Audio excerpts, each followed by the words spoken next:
রূপ যৌবনে পরিপূর্ণ অপরূপা এক সুন্দরী মেয়ে জঙ্গলের পাশে থাকা নির্জন এক মিঠু পথ দিয়ে হেঁটে যাচ্ছে। এমন সময় হঠাৎ করে প্রচণ্ড বেগে ঝড় শুরু হয়ে গেল। তখন সেই মেয়েটি দেখতে পেল দূরে একটা ঘর দেখা যায়। এই ঝড়ের কবল থেকে নিজেকে বাঁচানোর জন্য মেয়েটি ওই ঘরের দিকে দৌড় দিল। ঘরের দরজায় কড়া নেড়ে সাহায্য চাইলে একজন টকবগে যুবক ছেলে ঘরের ভিতর থেকে দরজা খুলে সেই সুন্দরী মেয়েটিকে আশ্রয় দিল। এদিকে দিন পেরিয়ে রাত হয়ে যাচ্ছে, কিন্তু ঝড় বৃষ্টি থামার কোনো নামগন্ধ নাই। এমন সময় মেয়েটি দেখতে পেল সেই যুবক ছেলেটি তার হাতের আঙ্গুল মোমবাতির আগুনে পোড়াচ্ছে।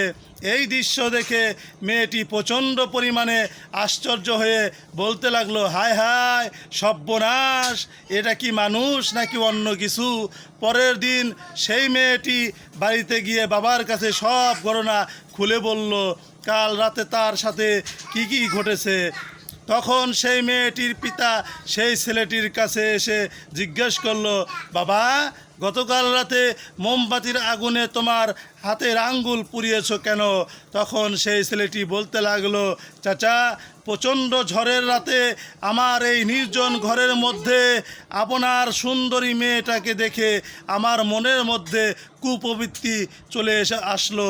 তখন আমি আমার হাতকে মোমবাতির আগুনে পুড়িয়ে বুঝালাম, ওরে মন, এই দুনিয়ার সাধারণ আগুনই তো তুমি সহ্য করতে পারো না, তাহলে জাহান্নামের কঠিন আগুন তুমি কিভাবে সহ্য করবা।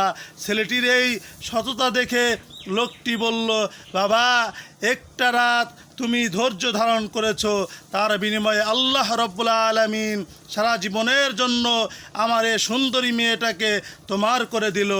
আজই আমার এই সুন্দরী মেয়েটাকে তোমার সাথে বিয়ে দেব, কারণ তোমার মতো সৎ ব্যক্তি খুঁজে পাওয়া এই দুনিয়াতে খুবই দুষ্কর।